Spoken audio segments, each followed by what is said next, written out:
Assalamualaikum warahmatullahi wabarakatuh. Perkenalkan, saya Megatri Utami, NIM 190205189. Di sini saya akan menjelaskan sedikit tentang apa sih itu skizofrenia.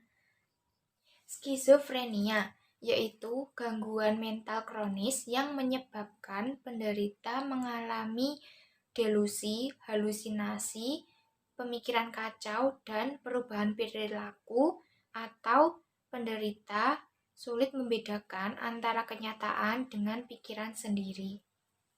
Gangguan mengenai hampir 1% populasi dewasa dan biasanya onsetnya pada usia remaja akhir atau awal masa dewasa.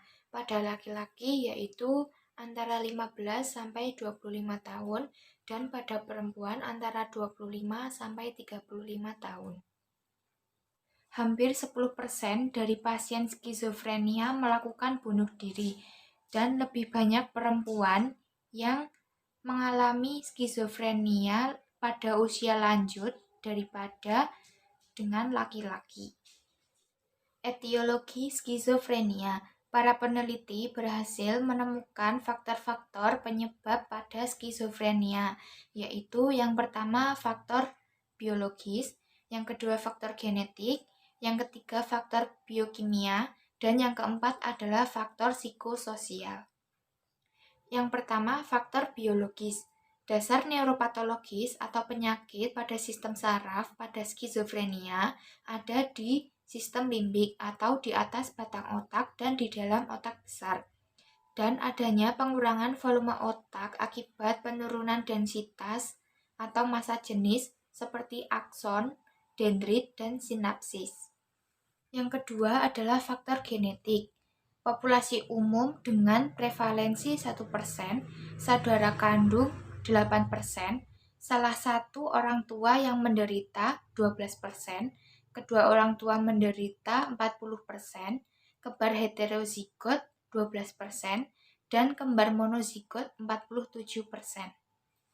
Yang ketiga adalah faktor biokimia.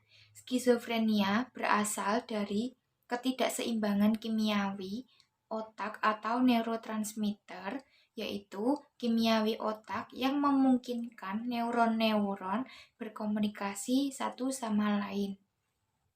Yang keempat adalah faktor psikososial, meliputi adanya pengaruh faktor hereditas yang semakin lama semakin kuat, adanya trauma yang bersifat kejiwaan, adanya hubungan orang tua anak yang patogenik atau pola asuh yang salah, dan interaksi yang patogenik dalam keluarga. Subtipe skizofrenia ada 5. Yang pertama, tipe paranoid. Yang kedua, tipe disorganized. Yang ketiga, tipe katatonik. Yang keempat, undifferentiated skizofrenia. Dan yang kelima adalah tipe residual. Yang pertama, skizofrenia paranoid. Skizofrenia yang terdiri dari kelainan psikotik atau halusinasi auditorik yang berkembang perlahan-lahan. Lebih sering menunjukkan kemarahan, bersikap acuh tak acuh, cemas, dan masih bisa disembuhkan. Yang kedua adalah skizofrenia tipe disorganized. Muncul pada usia muda berupa disintegrasi kepribadian yang lebih parah atau pecahnya kepribadian seperti pikiran, perasaan, dan perilaku tidak sinkron.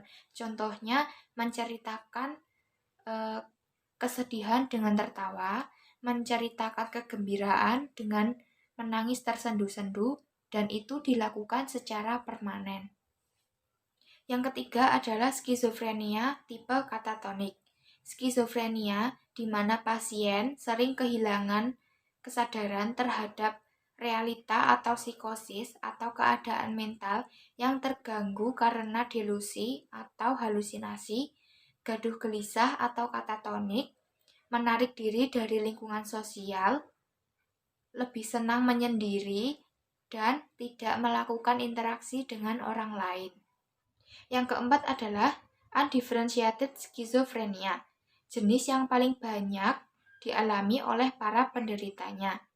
Gejala yang ditimbulkan merupakan kombinasi dari beberapa subtipe dari skizofrenia.